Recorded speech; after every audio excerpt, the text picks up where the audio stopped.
Haleluya, puji Tuhan, saudaraku yang dikasih oleh Tuhan. Damai sejahtera Tuhan selalu ada buat saudara, selalu mengalir melingkupi saudara. Mari bersama-sama dengan saya kita menikmati nutrisi kehidupan. Sehingga kehidupan kita kerohanian saya dan saudara selalu terjaga sehat di hadapan Tuhan. Saudaraku yang dikasih oleh Tuhan, beberapa waktu yang lalu saya sudah mengatakan ada beberapa alasan mengapa orang percaya di hadapan Tuhan tidak berdoa.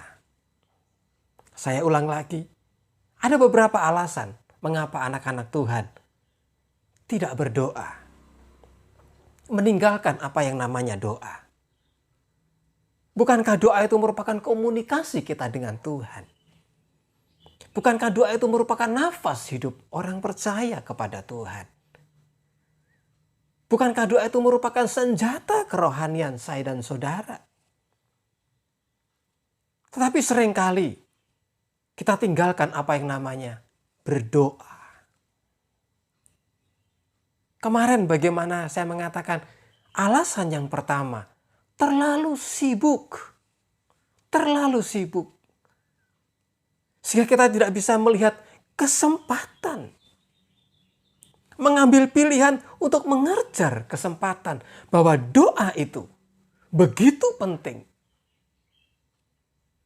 Saudaraku dikasih oleh Tuhan, jika kesempatan itu muncul sekali seumur hidup, bukankah saya dan saudara mengambil pilihan untuk mengejar kesempatan itu? Itulah doa. Yang berikutnya saudaraku, mengapa seringkali anak-anak Tuhan tidak berdoa, meninggalkan apa yang namanya doa? Adalah kekeringan kerohanian. Kekeringan kerohanian ini membuat kita tidak berdoa. Mengapa? Mungkin terjadi kejenuhan dalam rutinitas saya dan saudara. Karena rutinitas yang terjadi sehari demi hari itu membuat kerohanian kita menjadi surut. Atau kadang-kala juga kita sedang naik posisi.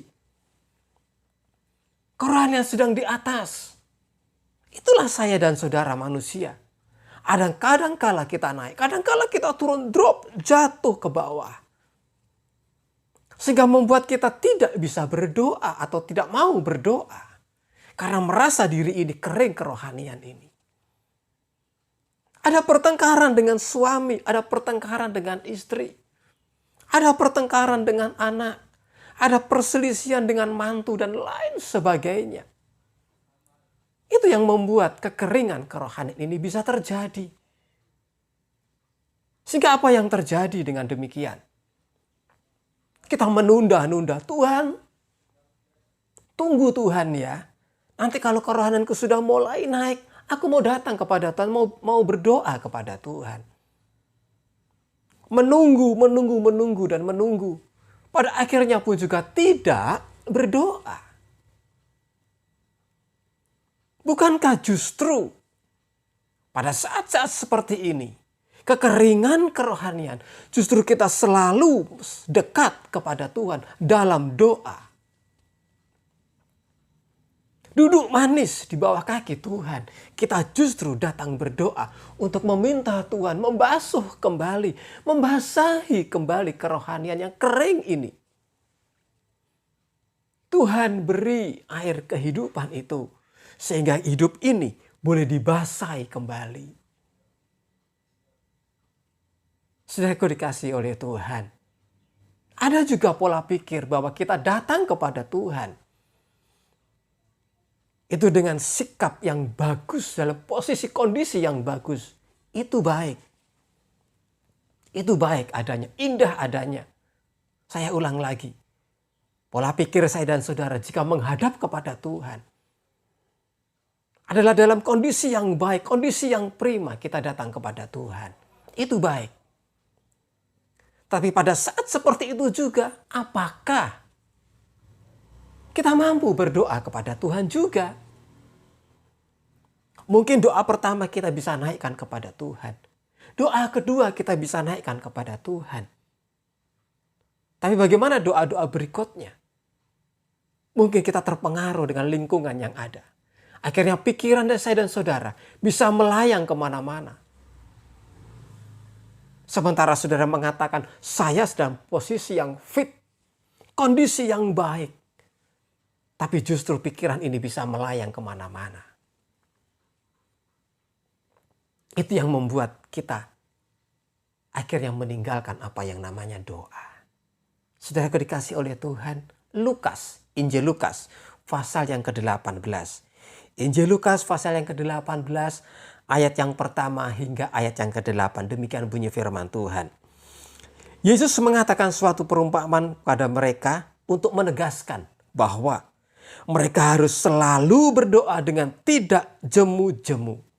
Katanya, dalam sebuah kota ada seorang hakim yang tidak takut akan Allah dan tidak menghormati seorang pun.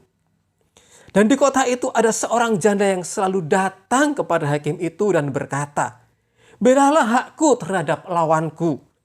Beberapa waktu lamanya hakim itu menolak.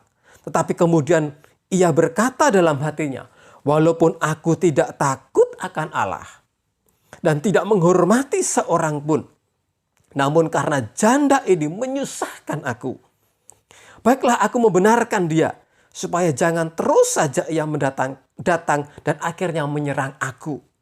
Kata Tuhan, camkanlah apa yang dikatakan hakim yang lalim itu. Tidakkah Allah akan membenarkan orang-orang pilihannya yang siang malam berseru kepadanya? Dan adakah ia mengulur-ulur waktu sebelum menolong mereka?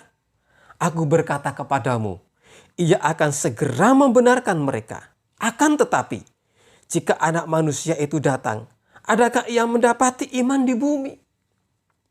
Saya ulang lagi ayat yang pertama, saudara yang dikasih oleh Tuhan.